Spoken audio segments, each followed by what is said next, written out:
Hello friends, I am Chandana and welcome you to our channel Trust Logics tutorial.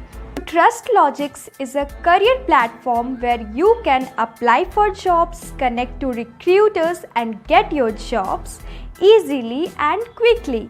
You can make your profile as premium just by verifying your education and experience on our Trust Logics website and mobile app. तो आज की video में हम discuss करेंगे कुछ important current affairs questions of March 2021. Okay, so please watch my full video and let's start. So today's first question is, which state's chief minister sanctioned scholarship worth rupees 101 crore for SC/ST students? किस राज्य के मुख्यमंत्री ने 101 crore scholarship SC students को देने का फैसला किया है? शेड्यूल कास्ट और शेड्यूल ट्राइब के स्टूडेंट को 101 करोड़ स्कॉलरशिप किस राज्य के मुख्यमंत्री ने देने का निश्चय किया है? यहाँ आपको 4 ऑप्शन दिए गए हैं: Jharkhand, Chhattisgarh, West Bengal and Orissa. So here the correct answer is Odisha. Odisha Chief Minister Naveen Patnaik has sanctioned rupees 101 crore for providing scholarship to 50,000 scheduled caste and scheduled tribe students. The sanctioned scholarship amount will be transferred directly to the bank accounts of the beneficiary students. A total of 1.5 lakh students will be benefited from the program. Orissa के मुख्यमंत्री नवीन पटनायक ने 101 करोड़ रुपए scholarship में 50,000 schedule caste और schedule tribe students को देने का फैसला लिया है. उड़ीसा के सीएम कौन है? नवीन पटनायक. ये 101 करोड़ रुपए स्कॉलरशिप में 50,000 शेड्यूल कास्ट और शेड्यूल ट्राइब स्टूडेंट्स में बांटेंगे. और ये जो स्कॉलरशिप अमाउंट है ये डायरेक्टली स्टूडेंट्स के बैंक अकाउंट में ही भेजा जाएगा. और इस प्रोग्राम के तहत करीब 1.5 लाख बच्चों का फ़ायदा होगा. Okay, so now let's move to next question. So here the question number 2 is, what is the new name of Rajya Sabha and Lok Sabha TV? Rajya Sabha और लोकसभा टीवी का नया नाम क्या दिया गया है? So here 4 options are given: Sankalp, Sansad, Bharat, Lokmanya. So here the correct answer is Sansad. Rajya Sabha TV and Lok Sabha TV have been merged and will now be known as Sansad TV. Rajya Sabha TV और Lok Sabha TV को मर्ज करके एक नया चैनल बनाया गया है जिसका नाम है सांसद टीवी. और इसके चीफ एग्जीक्यूटिव ऑफिसर हैं retired IAS officer Ravi Kapoor. IAS officer Ravi Kapoor जो कि काफ़ी पहले रिटायर्ड हो चुके हैं, वो इस नए चैनल के चीफ एग्जीक्यूटिव ऑफिसर बने हैं. Retired IAS officer Ravi Kapoor has been appointed as the chief executive officer of the new channel. And Sansad TV will telecast the live proceeding of both the houses of the parliament on 2 different channels during the simultaneous sitting of the houses. Sansad TV जो है वो live telecast दिखाएगी दोनों ही parliament के दोनों ही houses, Lok Sabha और राज्यसभा का, दोनों डिफरेंट चैनल पे एक एक करके.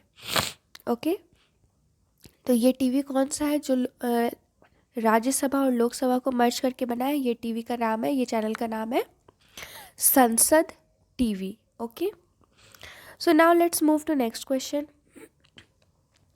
सो here the question number 3 is, which state government has approved the bill to provide 75% reservations to locals in private sector jobs? किस राज्य सरकार ने उस बिल को अनुमति दे दी है जिससे कि प्राइवेट सेक्टर के जॉब्स में लोकल को 75% रिजर्वेशन दी जाएगी? इसका मतलब है कि कि एक बिल बनाया गया है जिसके तहत प्राइवेट सेक्टर में जो भी उस जगह के रहने वाले लोकल लोग हैं उनको 75% रिजर्वेशन दी जाएगी प्राइवेट सेक्टर में जॉब के लिए। तो इस बिल को किस राज्य सरकार ने अनुमति दे दी है, पास कर दिया है? So here are the 4 options given: Punjab, Uttar Pradesh, Haryana and Delhi. So here the correct answer is Haryana. The Deputy Chief Minister of Haryana, Dushyant Chautala, announced on March 2, 2021 that the state governor Satyadev Narayan Arya has given his assent to the bill that will provide 75% reservation in the private sector jobs with a gross salary of up to rupees 50,000 per month to the locals.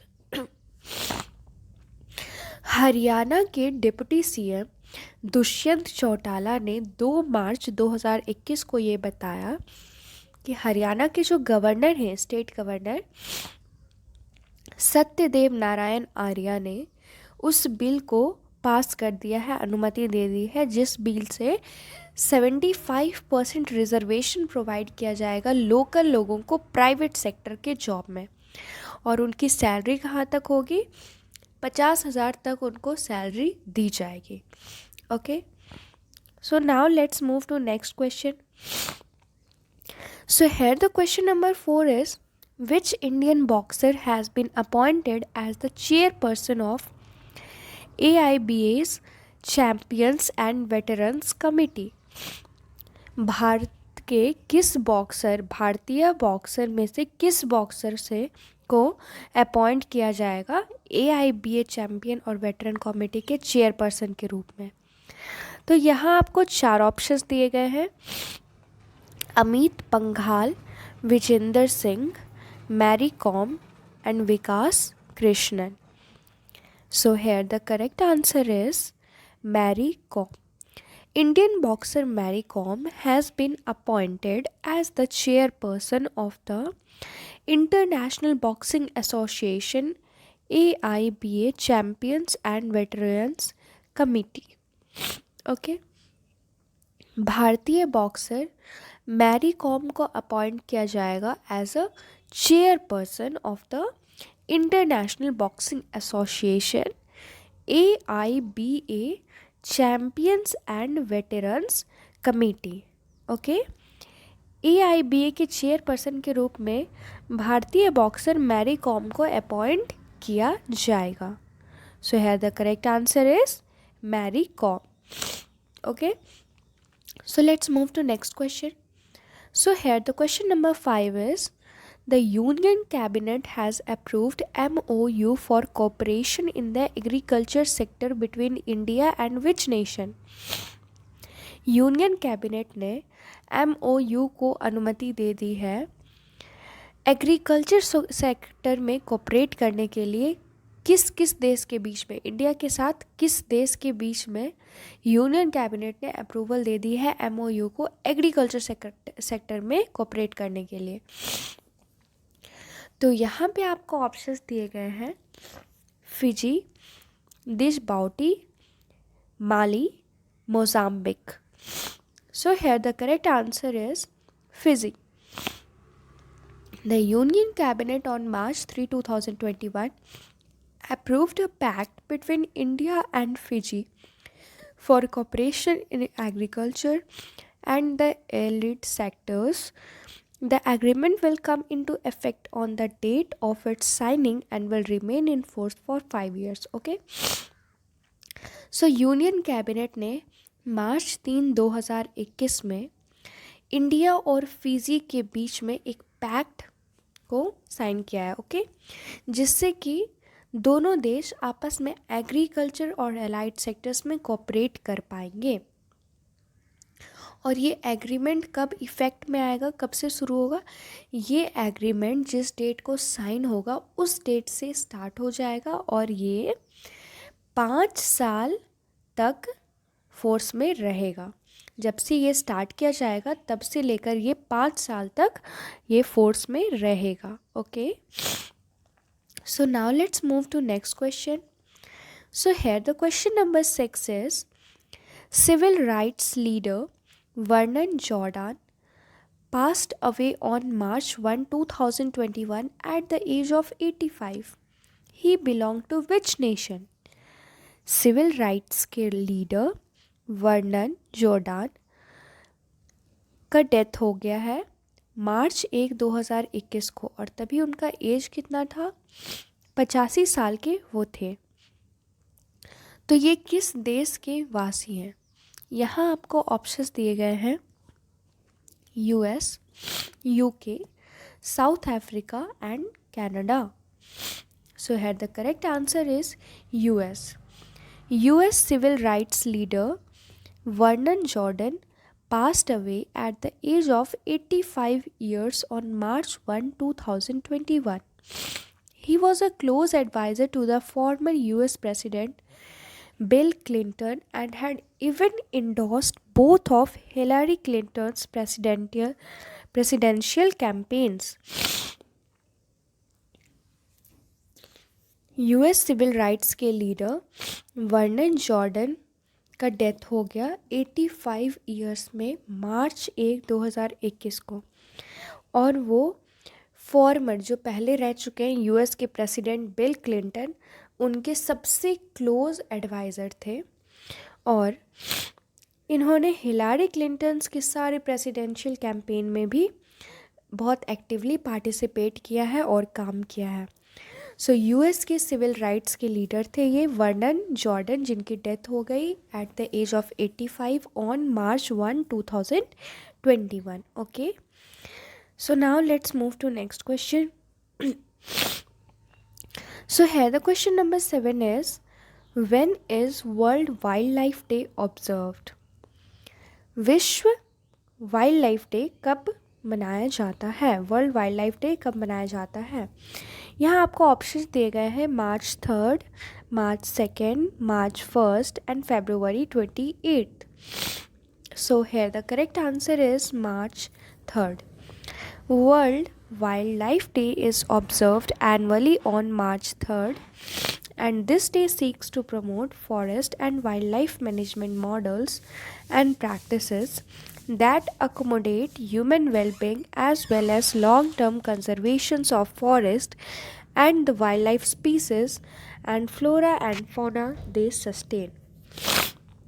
Okay, so world wild life day कब मनाया जाता है? 3 मार्च को, हर साल 3 मार्च को world wild life day के रूप में मनाया जाता है। और इस दिन क्या किया जाता है? इस दिन फॉरेस्ट और वाइल्ड लाइफ मैनेजमेंट मॉडल्स जो भी होते हैं, जो कि ह्यूमन बीइंग के लिए फ़ायदे में होते हैं और फॉरेस्ट और वाइल्ड लाइफ और फ्लोरा और फौना को बचाने के लिए होते हैं, इनको सेव करने के लिए होते हैं ताकि ये लॉन्ग टाइम तक सस्टेन कर पाए, ऐसे मॉडल्स को प्रमोट किया जाता है, ठीक है, जो कि सबको सेव कर पाए। ऐसे मॉडल्स को प्रोटेक्ट किया जाता है, ऐसे प्रैक्टिसेस को प्रमोट किया जाता है जो कि वाइल्ड लाइफ और ह्यूमन बीइंग के हित में हो। Okay, so now next question number 8 is, when is zero discrimination day observed? Zero discrimination day कब मनाया जाता है? So here the options are March 1, March 2, March 3 and March 4th. So here the correct answer is March 1st.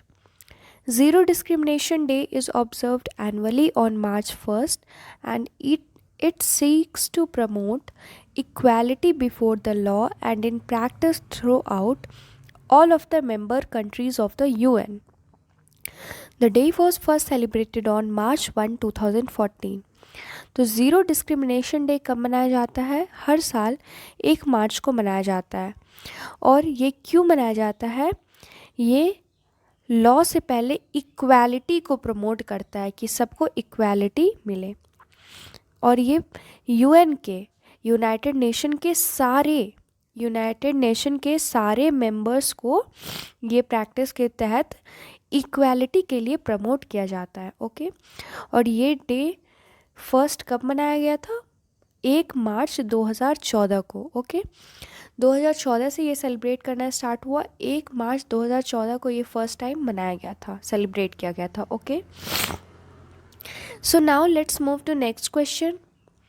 So here the question number 9 is, which state is chosen as the venue for the 2020 to 2021 edition of the Indian Women's League? किस राज्य को select किया गया है Indian women's league के 2020-21 के venue के लिए? किस राज्य में इंडियन वुमेन्स लीग 2020-21 का एडिशन किया जाएगा? ओके, तो ये किस राज्य में इसे डिसाइड किया गया कि किस राज्य में किस जगह पे ये खेला जाएगा. तो यहाँ पे आपको ऑप्शंस दिए गए हैं Orissa, Maharashtra, Goa and Assam. So here the correct answer is Orissa. The all India football federation AIFF confirmed that Orissa as the venue for the 2020 to 2021 edition of the Indian Women's League. The dates of the tournament will be announced soon. तो AIFF all India football federation ने confirm किया है कि उड़ीसा में 2020-21 Indian women's league खेला जाएगा. Okay, और इसका डेट अभी टूर्नामेंट का डेट नहीं बताया गया है. इस टूर्नामेंट का डेट आपको बाद में अनाउंस किया जाएगा, जल्द ही अनाउंस होने वाला है.